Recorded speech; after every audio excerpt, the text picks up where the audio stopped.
Welcome to Venture Cafe Presents. I'm Christine Dunn, and joining me here tonight at the Venture Cafe is Michael Burtov, who's the founder and CEO of GeoOrbital, which just hit over $1 million on Kickstarter. Fantastic, congratulations. Thank you very much. So tell us, what was the inspiration behind GeoOrbital? Well, 2 years ago I had a different startup, and I was watching Tron. I don't know if you've seen the movie Tron. Yes. It's a really cool movie. Yeah? And they have these bikes in there, these motorcycles that have holes in the wheels.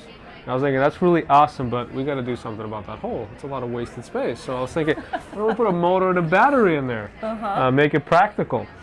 So that's what I did. I left my company. I got no engineering background, and started building one.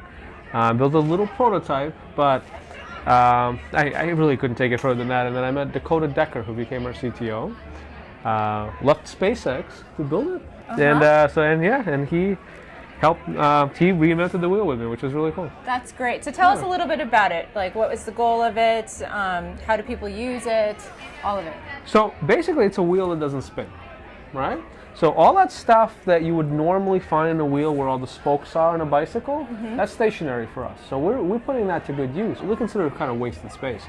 So what you do with this wheel is that it has a motor and a battery in it, and you put it on any bike, and it makes your bike electric. And it any bike, and it takes about 30 seconds, 60 seconds to install. I see. So where can we find these right now? Are they only available online, or are you selling them through stores? So right now we're on Kickstarter. We have another week to go. So by the time that you guys see this, we probably won't be there anymore. But and then after that, we'll be on our website and other retail stores, potentially Amazon, maybe even in person in a brick and mortar. Hey, do you have people already riding them, trying them right now? Oh yeah, we have a bunch of beta testers on these. There's about 20 of these right now going around. This is actually the one I ride. I ride the mini bike, the mini penny. We have about 20 of these right now. We're making about at least 1,500 more. And are you only selling the wheels, or are you going to sell the mini penny and the frames as well? So the primary business is the wheel. It's really because it goes on any bicycle, so you put it on your own bike. But we also do sell the mini penny. People like this thing a lot. It's had a lot of advantages. And you can only do this with our kind of technology. So we are selling the mini penny as well. We don't know how long we'll be doing that for, but so far people really like these.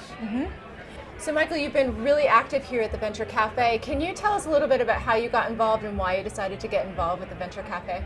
Well, I've been at the CIC, the co-working space attached to the Venture Cafe, that the Venture Cafe came out of for about 4 years now, across 2 different companies. Wow. So I've been part of this community for a while. I started volunteering for the Venture Cafe about 2 years ago. I talk to young startups, I help people get connected. It's one of those things that I just kind of picked up as a skill set because I've been around startups so long, and I'm very happy to contribute. These are great people, a great community. I actually met my co-founder, the engineer, our CTO here at the Venture Cafe. Wow. A lot of people came, a lot of really awesome people came out of the Venture Cafe that have helped me in this business, that have helped me in other businesses, and it's just, the network here is amazing. I really enjoy it.